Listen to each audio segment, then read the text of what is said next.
The views and opinions expressed on this podcast are those of Green Acres and our guests. These general gardening tips and suggestions may work for you, as well as those from alternative sources. When using any garden products or tools, read and follow all label directions. And learn how to make your yard summer strong at bewatersmart.info. The Green Acres Garden Podcast is the podcast dedicated to helping gardeners hone their growing skills while we celebrate our love of plants. So whether you're new to growing or a seasoned gardener, you're sure to learn something new. Join the fun as we have conversations with world-class growers, passionate green thumbs, and professional garden experts from Green Acres Nursery and Supply. Listen every week. We'll answer questions you didn't know you had. And away we grow. Welcome one and all. So glad you could make it. This is the Green Acres Garden Podcast. Back in studio with my man, Austin Blank. What's up, Austin? Hey, hello, Kevin, and welcome back to all of our listeners. It's the best time of the week, Love Kevin. What's going on today? We've got a great episode, a wonderful guest, but before we get into that, I have so much to talk about. Okay, so let's have some fun. So I've got some good news, some bad news, and some good news. Okay, let's. So good news sandwich. The babies, my twins, they just had their first birthday. We survived 1 year with twins. Wild. Thank you, bud. Congrats. So good news, they're walking, they're talking. It's pretty cool. And the bad news is they're walking and talking, and now they're into everything, pulling everything out of all the drawers. I'm sure anyone listening who's dealt with kids knows what I'm talking about. But the good news is if they can walk and talk, they can work in that garden. Oh, there we go. So You're now already putting them to work. Yes, so they will be out in the garden this spring and summer, pulling weeds, planting, and whatnot. So we're having fun. So it's been celebratory over there at the Jordan household as of late. And honestly, I got to share something else. We did a mulch makeover at our school. What does that mean? And I mean? highly suggest anyone listening, this is the best time of year to do your mulch makeover. The weather's nice. If you get your hands on some mulch, perfect time. And so mulch makeover, Austin, is we had we have gardens at our school. We've removed all the lawn and the turf grass. We've replaced it with perennials and drought tolerant shrubs and trees, a lot of flowers, things that bring in pollinators, bees, butterflies, and beyond. Love that. Everything's on a drip. I love it as well. And so we did a makeover where we've got some mulch, a lot of mulch, and just added a fresh layer to everywhere in that garden. And just doing a mulch, and then we did a light pruning of some of our crepe myrtles, some of our salvia, and some of our other herbaceous perennials, the ones that had a really good season last summer but have a lot of dead growth. Perfect time of the year to clip them back right now. Clip those back, added some mulch. I'm going to send you some pictures, Austin. Okay. Just the prune and the makeover and the mulch was like a complete renovation of the garden. Huge deal. Looks, 360 degrees. It's so much different the way it looks, and we haven't even added a single plant yet. It was just the ones that were already in there because I'm planning to plant some more flowers, especially after talking with today's guest. She got me a little fired up on flowers. Yeah. So we'll get there. We were I went to Dawn Gardens last weekend. You were there with me, Austin. Yeah, we had a blast. So cool. We were there in the fall. Beautiful. We got to speak with the landscaper there, Barry Friesen. But we were back for the winter. And it was so cool. A lot of the trees are in dormancy, but the daffodils, the bulbs are bursting. He planted 50,000 plus daffodil bulbs, and it showed. And it's out of this world. Just yellow everywhere. Yeah, it was wild. Scattered across every part of the landscape was the daffodils going crazy, and they looked amazing. It's so different. It felt like we're in a different world because we were there in the fall, and there a lot of the trees were the showstoppers, the maples, the beech trees, everything that had a lot of fall color, the foliage. But now they're all kind of bare and naked. Then you got to kind of draw your gaze downwards. The ground was just carpeted, purples and yellows. I loved it. I had so much fun, so I want to share that with people, and hopefully they'll get to check him out as well, dawngardens.com, whatnot. And I did put a video out that shows us there a little bit having fun, and so I just had to give a shout out to that because Dawn Garden is so beautiful. And you put out that crepe myrtle pruning video too. Right now is a perfect time if you haven't pruned your crepe myrtles. It was the do's and don'ts. And honestly, I'll save you some time. You can watch the video if you want to see. But for me, the biggest mistake in pruning crepe myrtles is not pruning your crepe myrtles. Oh, I see. The second biggest mistake I see, and I see this a lot, is when people hardcore prune, when you knuckle them back, when you cut them back so hard that they spur out a lot of lateral growth, and you get these knuckles that form. Not good. You see that with people on a larger scale with the fruitless mulberries. Oh, yeah. So the first mistake is not pruning. Second mistake, pruning hardcore. Basically, the sweet spot is somewhere in between, where you open up the center, you bring back some of that last year's growth, maybe by a third, 30 to 40% or so. You can really create some beautiful structure on your crepe myrtles. Well, that's why I appreciate your video, Kevin, and I do encourage everyone to check it out, because the visual example of seeing you when you're finished with the tree, that's very valuable. For sure. You know what's funny is you mentioned that, and then I was at Dawn Berries at Dawn Gardens. Yeah. They had some crepe myrtles, and they were pruned, and it looked very similar to the style that I was pruning, but it was even more meticulous. They cleaned them up even more. They looked so perfect. But really, it's just getting out some of those dead limbs, open up the center, kind of like a fruit tree in a way. Open up that center, bring in some of that growth, that vertical height from last year. Those big crepe myrtles, got these big, tall flower spikes and plumes that you just got to cut those back, or else they're just going to be in the way for all the new growth that is emerging. So I've been busy. It's been pretty cool. We planted fresh 116 new strawberry starts in our vertical garden at the school. Oh yeah, that's cool. We sent it. We emptied them out. They've been growing for about 3 or 4 years. Strawberry plants get a little exhausted, so we composted those, got rid of them, sanitized the pots. So 10% bleach into water, soak them for a few minutes, pull them out, give them a rinse, repot them, fresh soil, fresh starts. And now that we're getting a little bit of warm weather, a little sunshine, they're already kind of firing off. Oh, nice. So I'm going to clip off some of those early emerging flowers that way we can direct more of that energy into root growth and leaf growth and development. But it's been awesome. So there's a lot going on, and that's just scratching the surface. We've been super busy at the school. And one shout out to a listener. I had a student go home and talk to their grandfather, and they're like, Grandpa, my teacher is on a podcast. Isn't that cool? It's a garden podcast. He's like, well, what is it? And the student told them, the grandpa's like, yeah, I listened to that. I love that show. I enjoy it all the time. So big shout out to Grandpa Jeremiah. Thank you for listening. We love our grandpas and grandmas, aunties, uncles, and beyond. Get those kids out there. You know, it's up to us, the older generation, to bring in the younger folks. So I loved that the students' grandfather, Jeremiah, was listening. Cool. So big shout out. So I had to do all that. But now that that's behind us, should we just get right into it? So we've got a big guest this week. Huge guest. I would say a soil celebrity, a person, a plant person. We got to sit down, and I got to meet Janie, the superstar Santos. I will call her Janie the Supertunia Santos. There we go. She is of Dig, Plant, Water, Repeat fame from YouTube, and I'm sure other social medias. She's also the spokesperson for Proven Winners. That's a grower. I'm sure if you've been into a nursery and you've seen anything with a lot of color and beautiful flowers, let's look a little closer. It's probably from Proven Winners. So she's fired up with them. She's super passionate about plants, especially flowers. I would say has a wonderful addiction to color and flowers, one that I share. And so it was just wonderful sitting down with her. She's delightful. It was kind of great when you go in there and meet her. She's so well put together and thoughtful and smart. I felt I was at the end of my day. I looked like I'd woke up on the wrong side of the garden bed. No, you were fine. And so, but you were fine. But it's so fun to meet with, and I think this is a perfect person for our podcast to share with our listeners. She has such a great story, not just about how she kind of got into her YouTube and how she's inspiring other people to get into flowers and gardening and growing at home, but just where it's leading her. But I just love it. I think there's so much to take away from our conversation. So I totally agree. Yeah, Janie was incredible. Thanks for meeting us and doing the podcast, Janie. Let's go ahead and jump into that interview. We sat down with Janie at the Elk Grove location. Let's go ahead and check in with that now. Here we go. So I'm sitting down with a true proven winner, Janie Santos of Dig, Plant, Water, Repeat. Thank How's it going, you. Janie? I like that. A true proven winner. That's fantastic. Thank you so much for having me here. Janie, I got to ask, as a fledgling YouTuber, I'm curious. You've had some awesome success with your channel, Dig, Plant, Water, Repeat. Yeah. Can you walk us through how that started? Like, what was the inspiration for it? And maybe can you give me a tip or two on how I can grow my channel? We all have to start somewhere.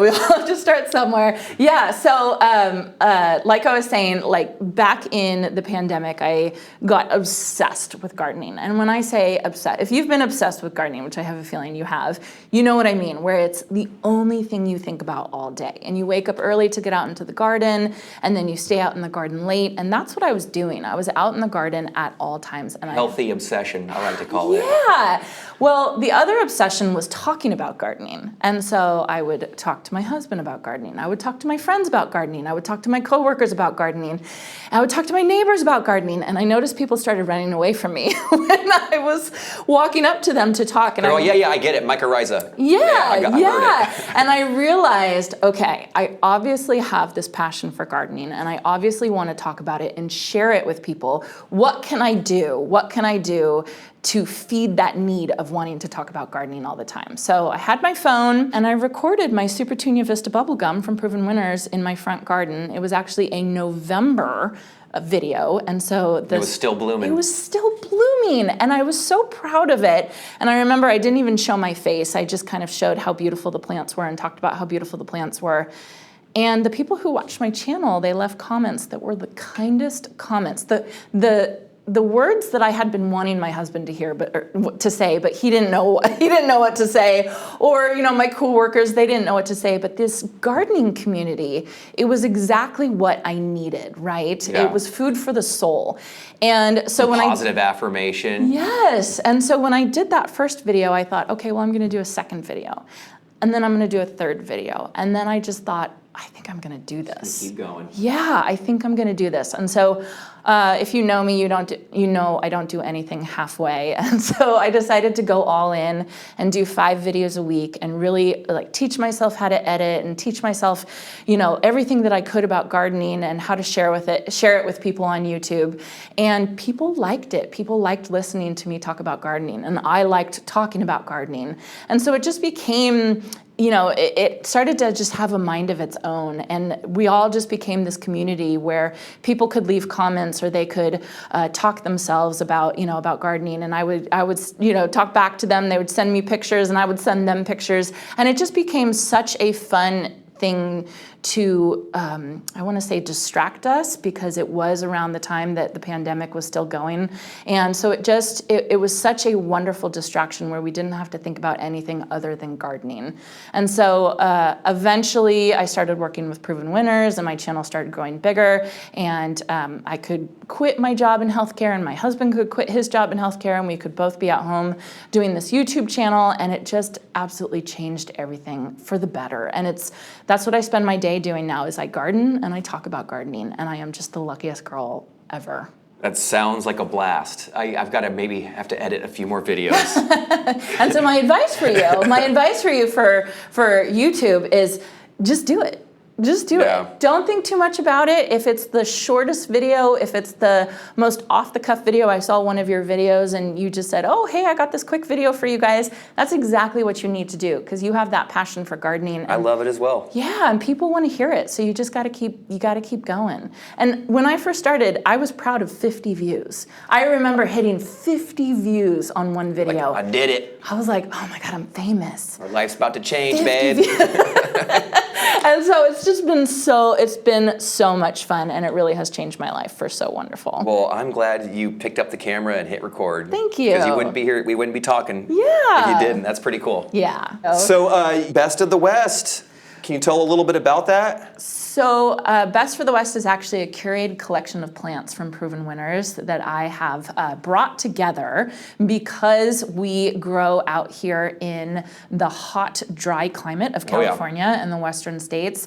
And when I actually started gardening, one of the first plants I planted was Super Tunia Vista bubblegum, which is like the OG. That was a mouthful. Yeah, it really is. But it's one of the best plants that, if you know Proven Winners, I'm sure you'll recognize Super Tunia Vista bubblegum. It's this beautiful pink flower that is just, the plant will get about 4 feet wide. It's absolutely huge. That is a super petunia. It's a super petunia. It's absolutely incredible. So when I started planting, when I started gardening, I thought of myself as not a very good gardener. And, I would tell people like, oh, I have a brown thumb, right? Everyone, I think, feels that way at some point. Everybody says that, yeah. And when I started planting these plants from Proven Winners, Super Tunia Vista bubblegum, program, they performed so well for me that it just boosted up my confidence. Like, maybe I'm good at this. Maybe I can do it. Maybe I can garden. And my neighbors started stopping by to compliment me on my garden. My family started spending more time outside, not inside, in front of screens. And it just kind of just changed everything. It was fantastic. So Proven Winners is a Midwestern company, and a lot of the plants that they grow do really well for more humid environments than we live in.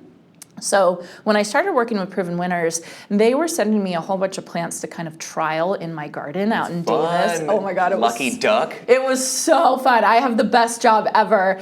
And a lot of the plants that they sent me from the Midwest would fry out here, like absolutely fry out here, not only because of our heat, but also because of our arid climate. It's just so dry for some of these plants. I'm getting thirsty just thinking about it. I know, right? So I started kind of curating plants that Proven Winners has that would do really, really well in our climate out here in the Sacramento area.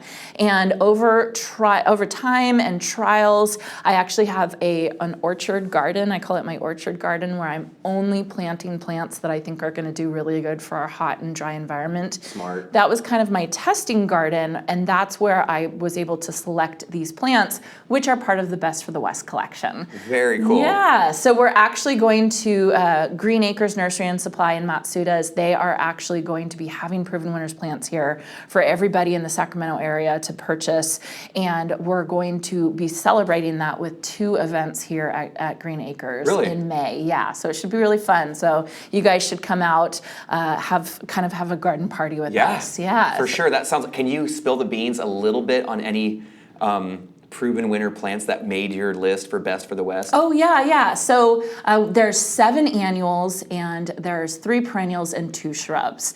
And some of the annuals, one of my favorites is Plain the Blue Salvia. This one is so amazing. It has these beautiful purple spikes, bloom spikes, and the calyxes are actually purple as well. Oh, nice. So when the blooms fade out, you don't have to deadhead this plant because it still looks beautiful, right? And it just blooms from the minute you plant it all season long, and then actually it is what I call a temperennial, which is a plant that is normally sold as an annual by plant companies like Proven Winners, but we're so mild here in Zone 9B that these plants will overwinter for us. So yeah, a little light frost. I know, those plants can handle that. They're from the Midwest, right? So Plain the Blue Salvia is definitely one of my favorite ones. Another one that I really, really love is Lemon Coral Sedum, which is very similar to Angelina Sedum, but better, right? It's Angelina Sedum is this chartreuse green kind of ground cover. Wow. And Angelina Sedum is really, really beautiful, but it does get a little bit leggy, it kind of stretches a little bit.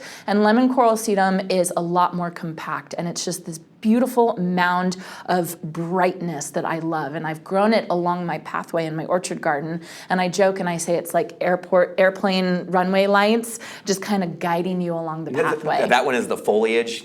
It's a foliage plant, hands down. Doing the heavy lifting? Yeah, hands down. So those are 2 really, really great options. And then we have so many more. Another one I love is, and you can stop me if I keep talking about plants. I'm hanging on every word. I love it. So one of them that I really love is called Surefire Rose Begonia. It is, it's a begonia, but the reason why it's so beautiful is because it can handle shade and it can handle sun. So one of the problems that we come across in the landscape is when we have areas called sun transition areas. And those are areas that, because the sun is lower in the winter, it's full shade in the winter, and then full sun in the summer when the sun is higher in the sky.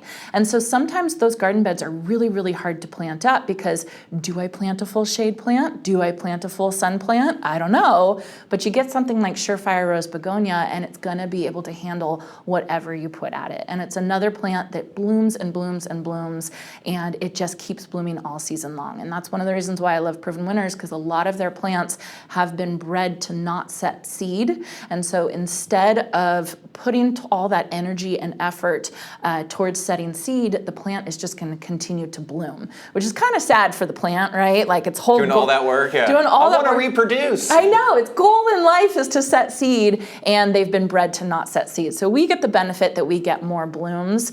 But yeah, it's just one of my favorites. I love it. Begonia, I love begonias. That one sounds intriguing, and I feel like that's a little bit of a problem solver plant. Yeah. So people come in, they go, hey, I have a spot. You know, it actually gets mostly shade until 3 o'clock, and then it's blasting and sun. It's blasting hot afternoon sun. Yeah, that is one that I will always say. And actually, playing the blue salvia, the first one I talked about, that's another really good plant that can handle our hot afternoon sun. So it's really good. All these plants have certain adaptations that I've picked out for the Best for the West collection. They have certain adaptations that can handle our heat and our dryness. And it's just so cool what these plants have been able to do and to be able to figure out how to survive these conditions. So it just makes it really fun. And it was fun for me to curate this collection and say to all you guys around here, like, this is gonna do great for you. Janie's picks. Janie's picks, yeah. If they survive the Janie trials. If they can survive my garden, because I have no shade in my garden, if they can survive that garden, they can survive anything around here. I love it. If somebody wanted to incorporate like a few cut flowers for their veggie garden, I might do the same thing at our school garden.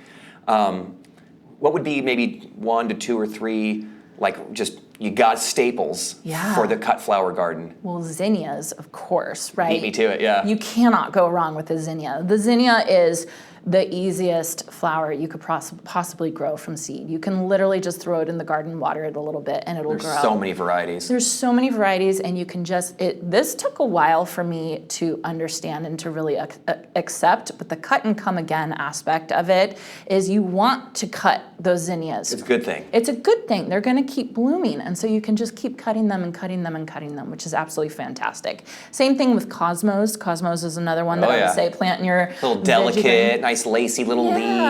Yeah, so absolutely beautiful. It's absolutely gorgeous. And then of course marigolds. And yes, people do say that marigolds will help keep the bugs away and stuff like that, but they're also pollinator magnets, and they're beautiful, and they're just going to make it so that many more pollinators come to your garden. I always like to say my uncle, he's a veggie gardener out in Sonoma County, and he married my aunt, who is a flower gardener, and his veggie crop, he says, was never better than when she started planting flowers in his precious veggie garden space. Match made in heaven. I know, right? And so planting flowers in your veggie garden is absolutely a fantastic thing to do. Just like planting edibles in an ornamental garden is huge too, because you can have some beautiful cabbages, or like you said, beautiful basil that you can put into your flower garden and really add to the texture. Artichokes and cardoons. One of my favorite landscape plants, just for the beauty of the foliage. It just looks absolutely gorgeous. So it really goes both ways. Absolutely. What kind of fertilizing regimen do you use? How do you keep the flowers blooming? Yeah, so you want to keep the good times coming. I know, yeah. Especially in containers. I know there's a lot going on. So yeah. So one of the things you have to think of is we are so hot here, and we need to water all the time. And the more you water, the more the nutrients are depleted from the soil. So just think of the hotter it gets, the more you're going to want to add back some of those nutrients for those plants, especially when they're trapped in hanging baskets or pots. And so one of the things that I like to do is I always like to plant my pots with some slow release heat activated fertilizer, because basically every time you water that pot, there's going to be a little bit of fertilizer let out from those slow release. So Proven Winners has one, but Osmocote is another really good variety that you can get at pretty much any garden we use center. A lot for our house plants. There you go. Yeah, yeah. Just easy to use. And so that's one of the best things to do to kind of preemptively deal with your containers. But then I also think that water-soluble fertilizer is key. And you can go synthetic or you can go organic with something like a seaweed fertilizer. But these plants, especially Proven Winners plants that are bred to not set seed and just keep blooming and blooming and blooming all season long, these plants need food, just like we need food. Takes a lot of nutrition. Yeah, we need food and water to keep functioning. They need food and water to keep blooming, right? So I actually fertilize my plants at least once a week. I try hanging baskets, I'll even do more often than that with the water-soluble fertilizer, and it makes such a huge difference for my blooms. And I will fully admit, when it gets to about 110 degrees, that's the last thing I want to do. And if I don't do it, I start noticing my blooms start to fade, but I know I'm watering more when it hits 110 degrees. So those nutrients are coming out of those pots and those hanging baskets so much faster. And so I really have to get out there hopefully in the morning when it's cool, right? And I Smart. have to fertilize my plants to make sure that they stay performing beautifully for me throughout the season. Love it.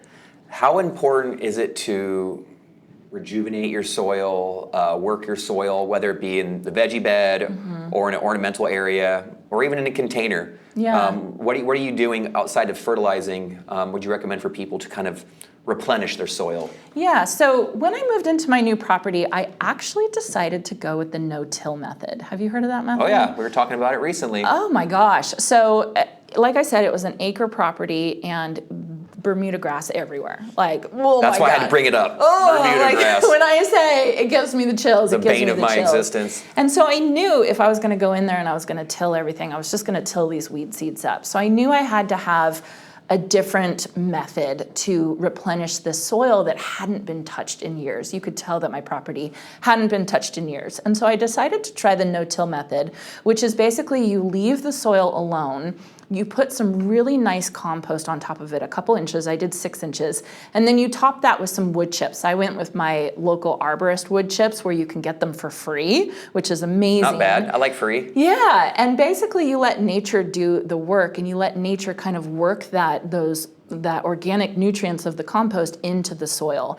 And when I learned about the no-till method, I thought, there's no way this works. There's absolutely no way this works. I got to go in there and I got to till it up. Kind of goes against our conventional way, like just Yeah. get the tiller out, destroy the soil, break it into dust. Right, but having experienced it here in my garden with the no-till method, my soil is incredible, and I've only been there for a year and a half. That's how quick it worked. And my soil, like you can reach in. Before I would actually use, do you know what a hodag tool is? Looks like a mini pickaxe for the garden. I love that tool. I used to have to use the hodag to plant anything. Now I can basically go in with Like my a miner hands. chipping away at rock. Yeah, but now with the no-till method, it's made such a huge difference for my soil. So, I try not to be one of those people that are like, do it this way, do it this way. There's no wrong way to do it. You got to find what works for you, what works for your garden, what works for your lifestyle. But for me, this no-till method has made such a huge difference. And basically every year I'm going to add more compost and I'm going to add more wood chips. And it's just going to keep working into my soil and improving it and making it better and better. I agree. Let the fungi, the bacteria, the invertebrates do their thing. Yeah, and leave them in there. And by tilling, you're actually breaking all that stuff down and you're actually basically cooking them, right, with the sun. And so by not tilling, you're letting everything stay in there and you have this whole nother world in your soil, which is so cool. Oh yeah, we love that complex web, Yes. the ecosystem of the soil. The soil is alive. We just spoke recently with a soil expert, and he was like, the soil is a living organism. Yeah. And this concept he had, he said, soil is like a furnace, just burning, burning, burning, and the flames and the fire is the bacteria and the fungi all doing their thing, and how you feed that fire is by organic matter. I love it. And I was like, that it makes sense. I learned that here in California, we have a very low amount of organic matter in our soil, like very, very low. And so kind of a good way to think about it is that you can never add enough. You can never add enough. Keep adding compost. If you want to improve your soil, add compost. You're not going to overdo it. I've heard so many people say, well, isn't there too much? No, not here in California. Just keep adding it. It'll work itself in. It'll feed that fire, feed that furnace, and it's just going to improve your soil. Absolutely, and there's something for the water to hold on to. Yeah, It's a little looser, a little more airy. There's so many benefits for sure. What are some of the mistakes that you've made growing that you would not make, that you would maybe not make again? So, I mean, there's so many. I Just can't. one or two will do. I've made every mistake in the book, like literally every single mistake in the book. One of my favorite plants was the salvia, the plain the blue Love salvia, it. right? Sage it up. The problem with that plant, though, one of the pests that it gets is it gets whiteflies. And I was a young gardener. I didn't really know very much. And I thought, okay, whiteflies, how do I do this? So I went to my local garden center and I asked the guy there and I said, what do I do with these white flies that are, on the underside of my leaves? And he said to me, you take a strong stream of water and you spray the leaves. And I left thinking, what a quack. stream of water? What are you talking about? And so I got in my car and I drove to the big box store with the hopes of finding the strongest. Oh, here's a jug of chemicals. Go for it. The strongest chemical I could find. And I went to the pesticide, insecticide aisle, and I kept looking at all the bottles. I remember this, and I remember, okay, what is the bottle that has the most bugs on it? Because that's going to kill the most bugs. So I took that bottle home, and I sprayed it over my garden, and there was literally a cloud of chemicals over my garden, a literal cloud of chemicals, and it killed the whiteflies. I was really proud of myself. I killed those darn whiteflies, right? But then 2 weeks later, the whiteflies came back. And there was no more ladybugs in my garden, and there was no more butterflies in my garden. And my plants were starting to suffer because I had aphids and I had mites and I had all this kind of stuff. So I thought, okay, I'm gonna spray again. I'm gonna spray this chemical again. Obviously it needs a second application. So here comes the cloud of chemicals. I didn't do it enough the first time. Right. More is better. My neighbors were running down the street, right, to get away from the chemicals. And I sprayed again, and it got rid of everything, but it got rid of all those beneficials, the ladybugs and the butterflies and all the good stuff, right? And so I finally started to realize, oh, I might have overreacted a little bit. And then I started learning about integrated pest management. IPM, right? And I learned what I did wrong. I went way overboard for these little white flies that wasn't even a big problem. And I overcorrected by spraying all these, and I disrupted the balance, the beautiful balance that I had in my garden. And so I learned not to go overboard with these sprays, even though they say that they can take care of that one problem. They're gonna take care of a whole bunch of other problems too, problems that I don't want taken care of. So I started using things like ladybugs, right, and lacewings, and adding more organic matter, because that really does help. Right plant, right place, just a whole bunch of things that I could do to improve the ecosystem in my garden and not use those strong chemicals. And so I still think back, I'm still embarrassed to talk to my neighbor who actually was a gardener, and I know he could smell the chemicals. I'm still embarrassed about it, but it was a learning experience, right? I had to learn that that wasn't the right thing to do, and it was a learning experience that is so ingrained in my brain, it makes it so easy for me to tell people, yeah, I know you have bugs in your garden, it's okay, right? Let's figure out a way to deal with it that's not gonna mess everything up. So that was probably one of my biggest mistakes, my cloud of chemicals. Great story. I loved it. So you're involved in a book, Solving Problems in the Landscape, which I think a lot of people who want to have success in the garden need to solve some problems. So That's can you right. talk a little bit about that? Yeah, so on my YouTube channel, I actually was invited to be a part of the Pence Gallery garden tour in Davis. And that is, to me, that was a dream come true, to be a part of that garden tour. Little feather in your cap. Oh my gosh, I was so proud. Like I'm so proud of myself. Well, on that garden tour, another gentleman that was on the tour, had a garden on the tour, his name is Michael Glassman, and he is an award-winning landscape designer. He is absolutely incredible, and he actually had a couple HGTV shows and different things like that. He's just the OG amazing landscape designer, and he and I actually became friends, and we started filming videos together on our YouTube channel. And a lot of focus that our videos were problems that people had complained to us about. Hey, how do I solve this? How do I solve that?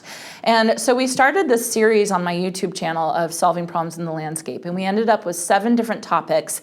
And then we decided, hey, why don't we just write a book about it? And so that's what Michael and I did. We spent last year writing this book, and it just came out, and it is all about problems that we have in our landscape. And I do have to say, it's quite focused on the California garden. We tried to make it more nationally, but of course we're both California gardeners. So we're really focusing on problems like too much summer heat, right? We all know when it gets 110 degrees, the last thing you want to do is be out in your garden, but there are certain things that you can do, whether it be with design or whether it be with plants, that can make it a lot more habitable out in your garden at that time. And the cool thing about this book is we came at it from a gardener's point of view, my point of view, and then also a landscape designer's point of view. So every problem that you have, we have given 3 different solutions to it. We've given the gardener's solution, something that you would use plant materials for. We've given the DIYer's solution, something that you can go to a big box store, get a couple materials and fix the problem.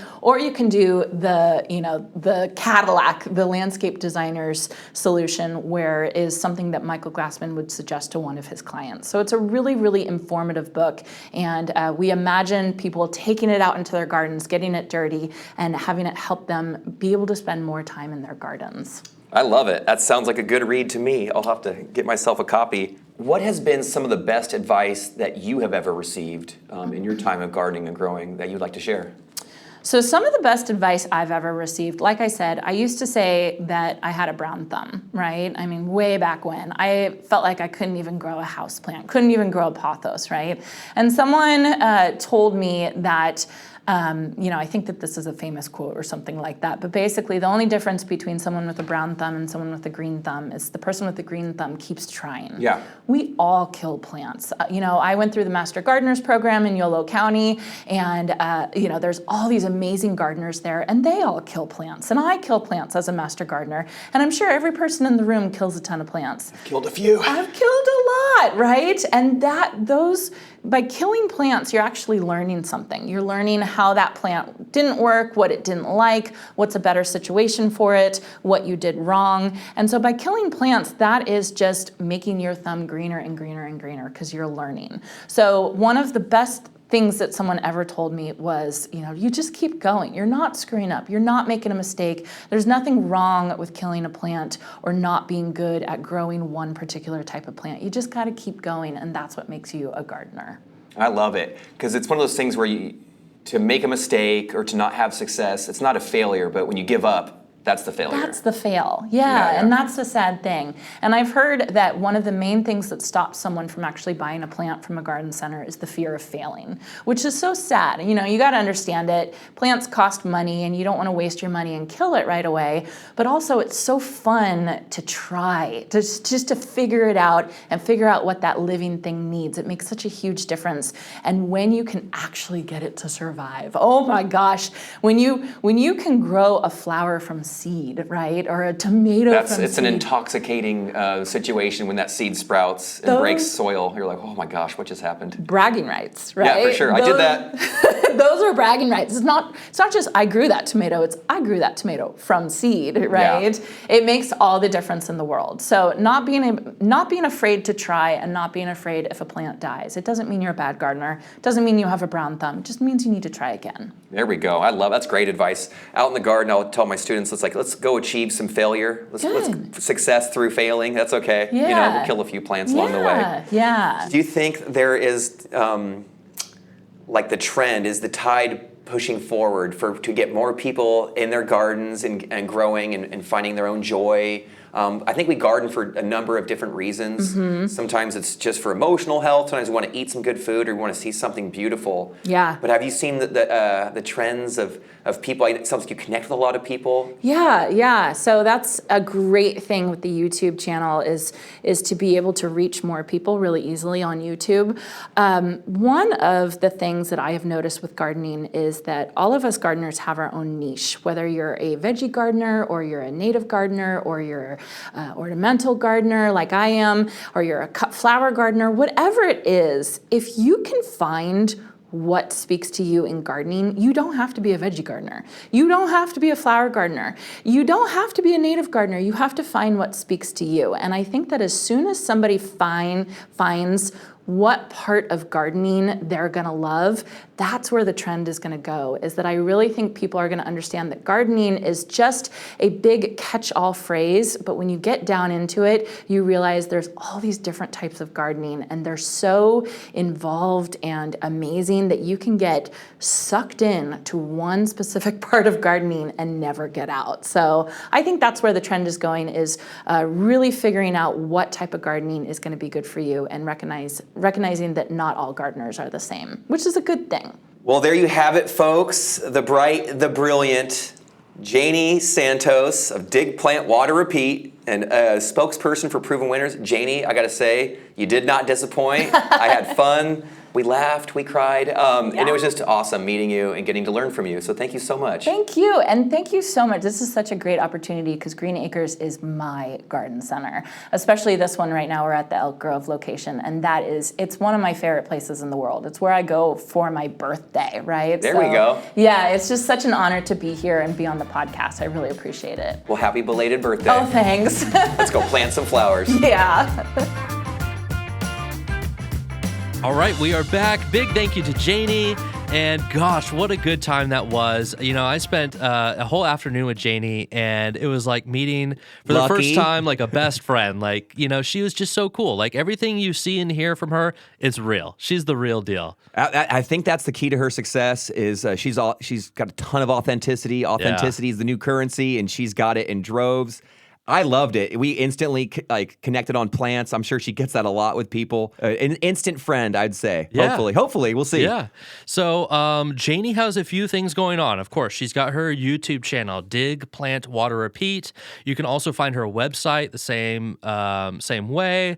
And she's got a book coming out. Dude, she is a super rising star in the plant world. Her book, Solving Problems in the Landscape, and it's a team up with famed landscaper Michael Glassman. So keep an eye out for that. Solving Problems in the Landscape. The way she described it, I really like it because it solves these problems in a number of ways from different perspectives.